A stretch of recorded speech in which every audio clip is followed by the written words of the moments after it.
in additional taxes, vast majority going to the wealthy, and by outside groups, points out, would raise taxes for the middle class to sustain it. Why? Because they really believe this stuff. They really believe that the more you give to the wealthy, the more, in fact, the economy will grow. Notwithstanding that, that's the very philosophy that drove us into the greatest recession we've had in the history of America, short of a depression. Look, that's not all the people I grew up with. That's not all the people who know what a struggle is to buy a house. You know, he said, here's what he said, remember in the debate? He said that, yeah, he rooted for the housing crisis because it was, quote, good business. Here's the part he doesn't get, and what Crystal reminded me of. He doesn't get that it's not about a house. It's about a home. It's about a home. It's about being able to live in a neighborhood where you can send your kid to a local park, you know they're going to come home safe. It's about being able to send your kid to a local high school, that if they do well, they can get to college, and if they get there, somehow you'll find a way to get them there. It's about being able to own your own home and the security that brings to a family. It's like a cocoon. It's so much more than a house. It's home. And about being able to take care of your elderly parent when one of them passes away and hope your kids never have to take care of you. And this guy proudly says he rooted for the housing crisis because it's good business. Crystal pointed out that he said that global warming, the concept of global, quote, is the concept of global warming in order to make the U.S. manufacturers non-competitive.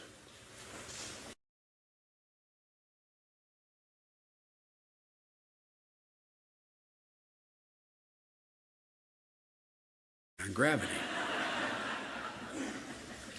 Obviously, he wasn't educated in Scranton.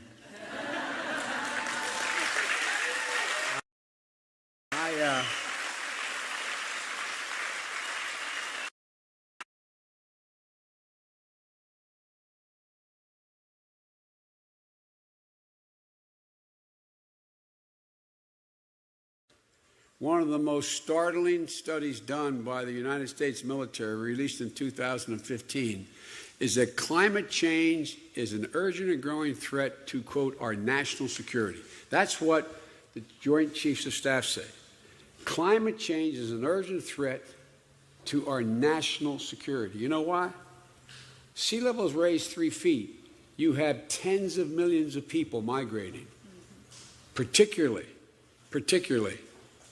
in the South Pacific and in Asia. Millions of people having to move.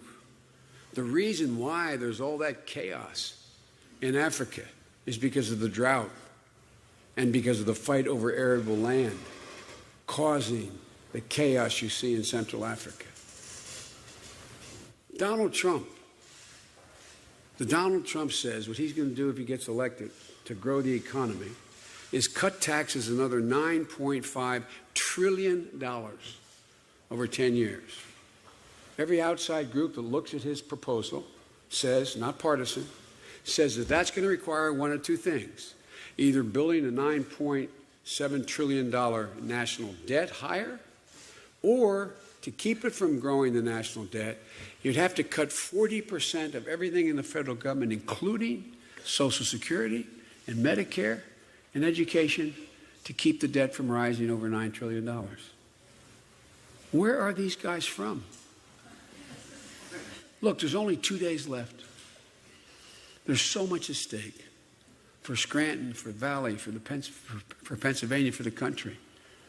But it's because of the grit and determination of all of you and the people in my hometown of Wilmington and Claymont and all around the country that we've gone from crisis to recovery, and we're on the cusp of significant resurgence. Folks, we've created 15 million jobs, more than every other advanced economy in the world combined. Wages are, for the first time in 15 years, beginning to rise at 3%, actual wages. The last quarter, the economy grew almost 3%. When we took office, the unemployment rate was 10% and moving higher. It's now below 5%. Katie gets this. She doesn't. She grew up in the same neighborhood you all grew up in, only in Philly. And the 9 to 10 kids, father a cop, mom a hostess. She didn't go, as my uncle Jack Finnegan, who taught at the U, would say, she didn't go to the U, but she stuck with the Jesuits. She went to St. Joe's.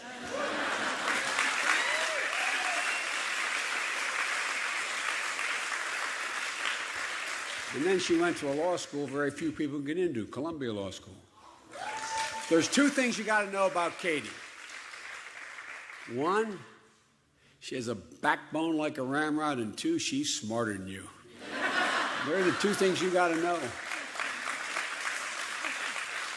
But what she really knows all about is giving people a fighting chance to reestablish the middle class. That's why she and Hillary are prepared to deal with the skewed tax code that concentrates wealth in the top 1%. They know we have a sacred obligation to preserve Social Security and Medicare, not privatize it or voucherize it. Hillary and Katie both know how to grow our economy, the need to increase access to work, by increasing tax credits for child care, by capping child care cost at 10% of your income. You know, in Pennsylvania, the average cost of child care is $14,700 for 2 kids. By making 12 weeks of medical leave, paid medical leave. Do you know anybody can take off 12 weeks to take care of a sick child and still make it? Give up 12 weeks of salary? I don't know anybody. By increasing the minimum wage, by making sure women earn equal pay. These are the kinds of policies that all outside groups point out, if we did them, would increase the number of women in the workforce by 500,000 and would grow the economy by 9%. It would grow the economy by 9%.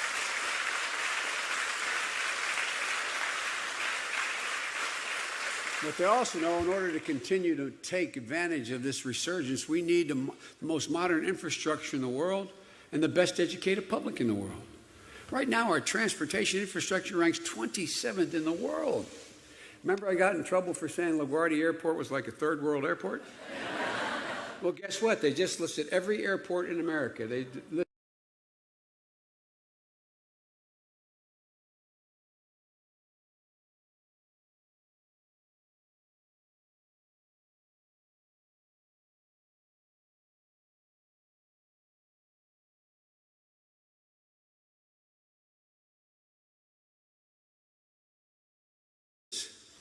But in order to be able to make a genuine resurgence, everybody knows that my wife Jill knows. She's constantly saying 2 things, one of which is any country that out-educates us will out-compete us. Folks, do anybody you know think in the 21st century, these 2 beautiful children right here, do you think it's 3 beautiful children, do you think it's possible for them to make it on just a high school education going into the 2020s? Right now, 6 out of 10 jobs right now require more than a high school degree. Ladies and gentlemen, they've got a plan, we've got a plan to make college at a state university free if your income is under $150,000 and help beyond that. Right now, the President and I want to make sure that all community college for anybody is free. It would increase the number of people in community college from 6 million to 9 million. It would increase the GDP by 0.2% a year. It would fundamentally, but it costs money. All these things cost money. And they go, well, there goes Biden again and Katie, those big spending Democrats. Ladies and gentlemen, we pay for every single solitary bit of this. Let me just give you one example so you know I'm not making it up. I'm listed, unfortunately, as the poorest man in the Congress.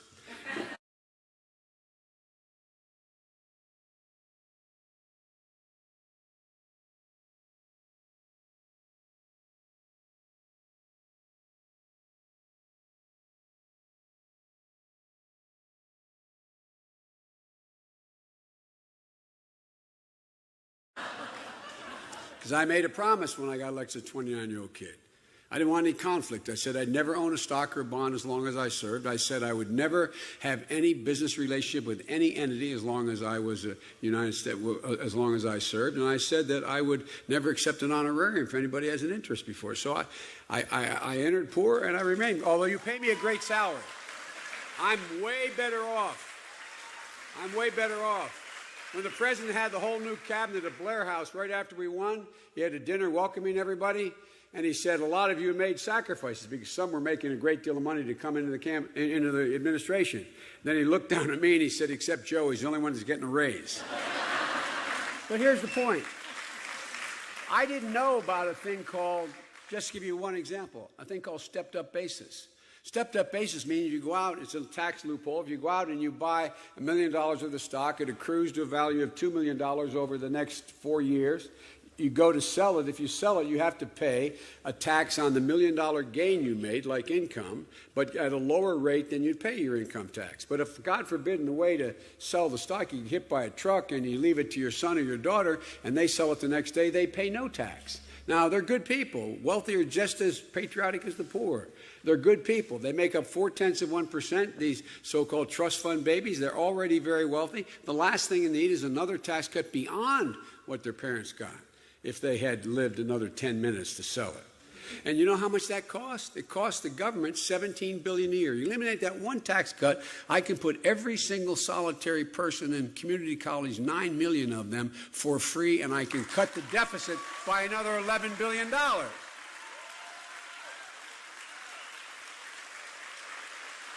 last point I want to make about the candidates. Trump and the senator Katie's running against are not same character, but cut from the same cloth politically in terms of their philosophy. Do you ever ask yourself why? And you look at ABC, they listed yesterday, this may be the most expensive Senate race in American history. They estimate the outside groups may come in here on the other side and spend total as much of $158 million for a Senate race. Why do you think they've spent $59 million from the Koch brothers and others to malign Katie McGinty?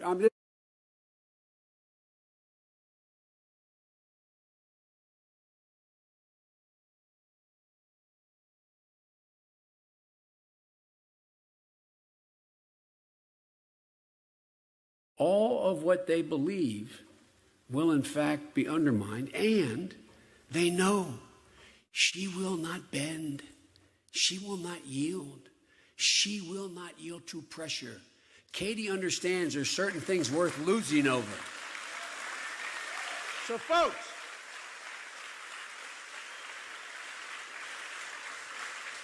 here's the deal.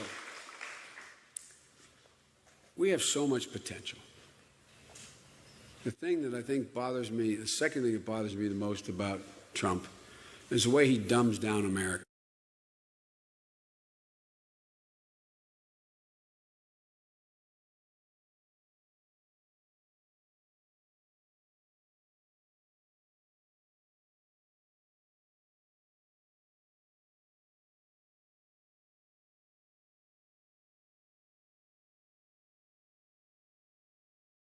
The most respected nation in the world. Find me one.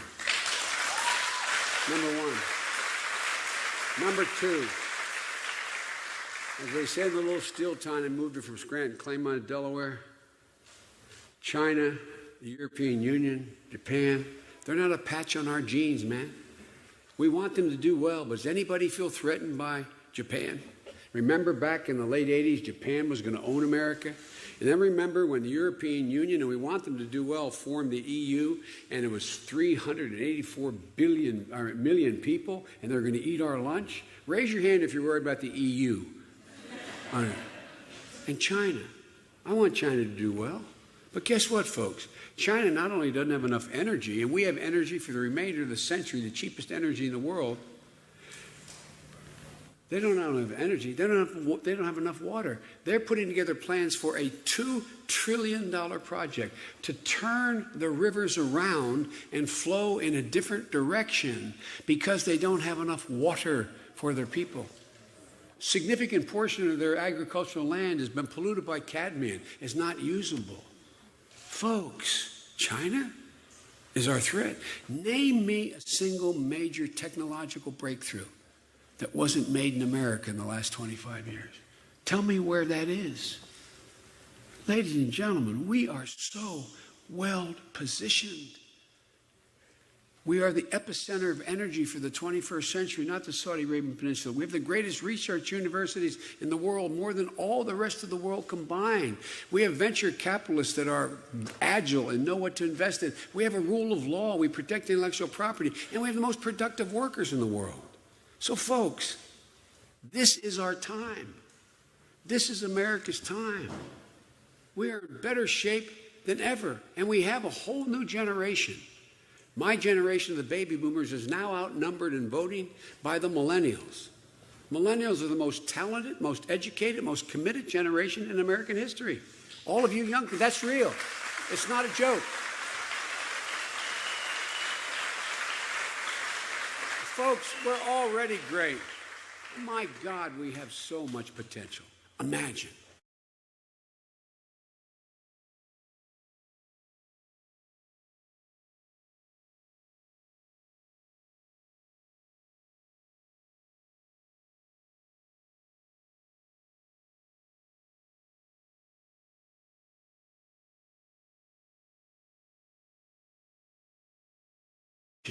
Imagine what's happening right now in our hospitals in medical science.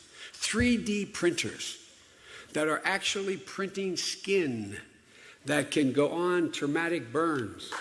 3D printers that are on the verge of printing body parts for organ transplants. Ladies and gentlemen, computers doing a billion calculations per second. Imagine. I promise you. Remember I said this. You never remember anything else I've ever said. Within